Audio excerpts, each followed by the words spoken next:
Let's see what we find on this piece of paper. Let's see if there's anything good here.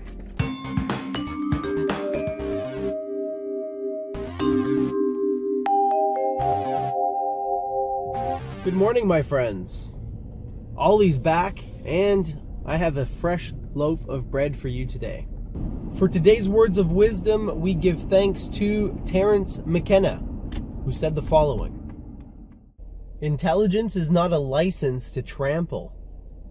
The proper role of intelligence in a planetary ecology is that of gardener, caregiver, and maintainer of balance.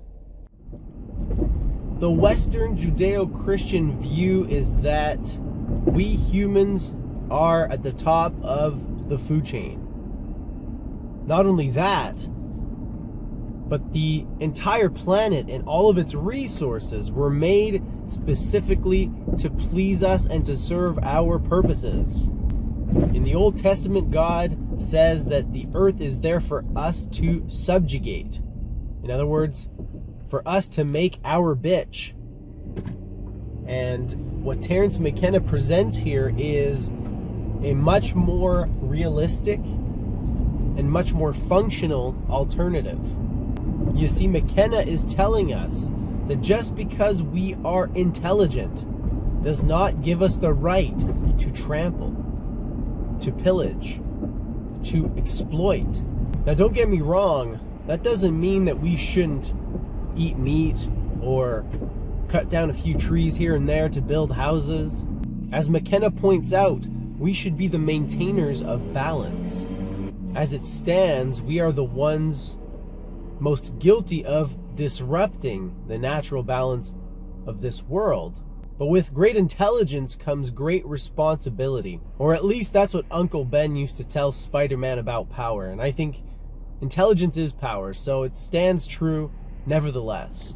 We are intelligent, or at least we are clever. And our cleverness is not a license to trample.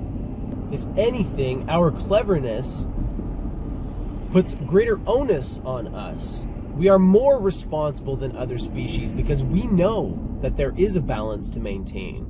And we know that we are quite capable of disrupting that balance. Our cleverness is not a reason or an excuse or a license to do as we please.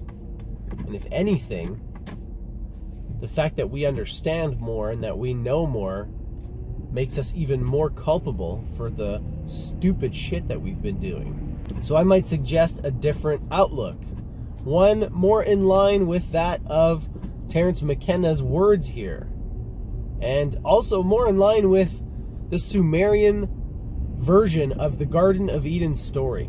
Maybe you didn't know about this, but the Garden of Eden story is actually just copy pasta, an amended version of a much older story which was found in ancient Sumeria, which predates the writing of the book of Genesis by many centuries. And in this version of the story, the gods, the Sumerian gods, they make Adapu, the man of red clay, not because they were lonely, not because they sought companionship, but because they wanted someone to tend their garden.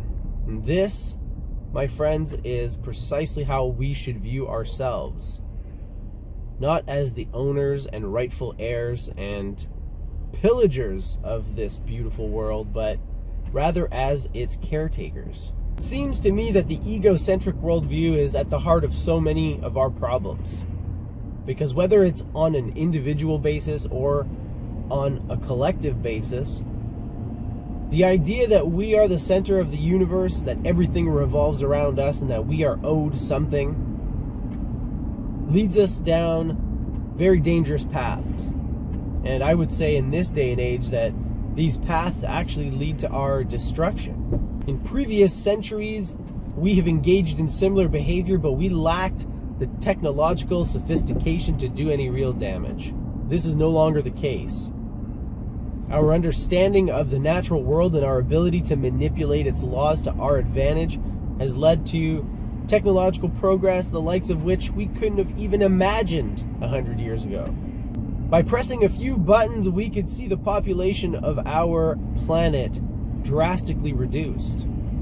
And even if we don't push any of these buttons and we just carry on doing what we're doing, carry on doing what I'm doing, for example, and filling the atmosphere up with CO2 and methane and all these other greenhouse gases, if we just continue doing that, I think we're going to end up in a very bad spot.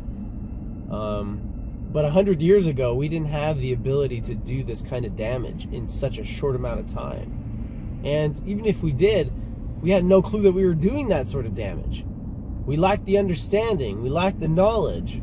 We had no idea what we were doing. And now we're starting to get a sense of our impact here, our footprint. And by all accounts, it's not good. We're not doing great.